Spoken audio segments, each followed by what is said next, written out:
আজকে লাউ শাকের ডগা দিয়ে অন্যরকম একটা রেসিপি করব বন্ধুরা।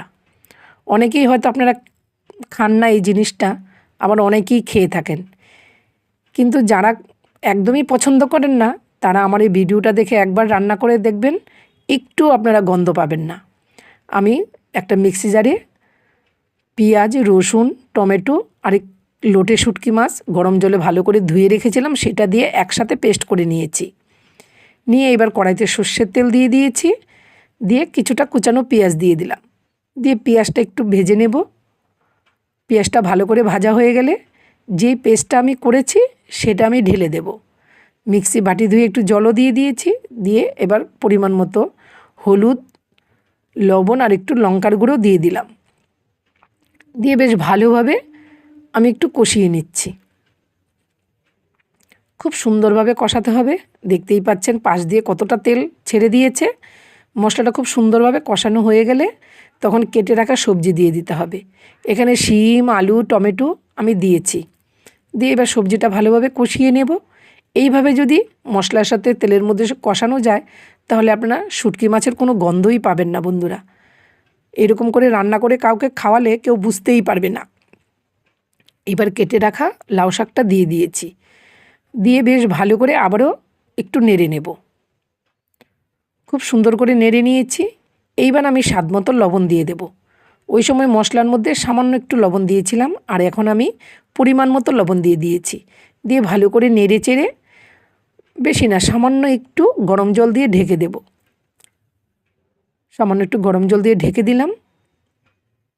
আর এই পাশে দেখুন আরেকটা কড়াইতে আমি তেল দিয়ে দিয়েছি, দিয়ে একটু শুকনো লঙ্কা দিলাম, সামান্য একটু কালো জিরে দিয়েছি, একটু পেঁয়াজ কুচি দিয়েছি আর চেরা কাঁচা লঙ্কা দিয়ে দিলাম। দিয়ে খুব সুন্দর করে পেঁয়াজটা একটু হালকা করে ভেজে নেব।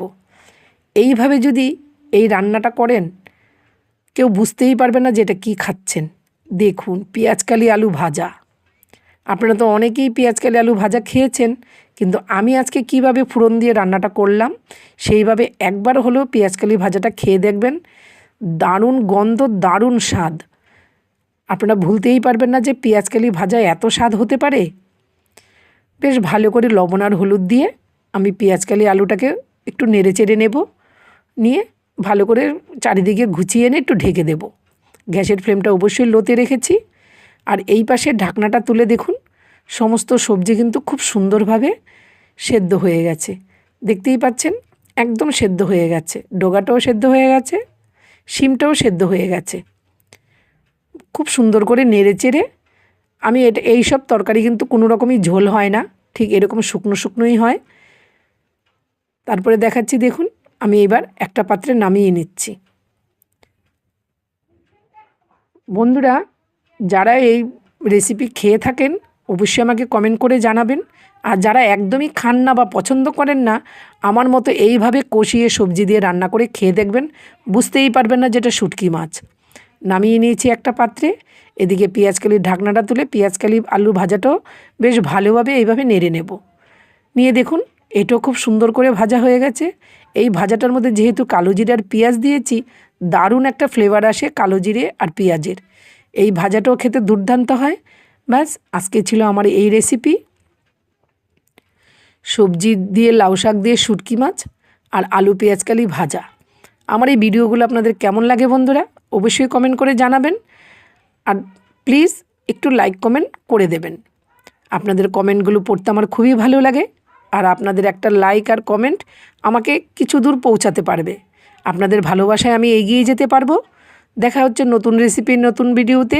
আপনারা সবাই ভালো থাকবেন, সুস্থ থাকবেন। আজ আসি, টাটা।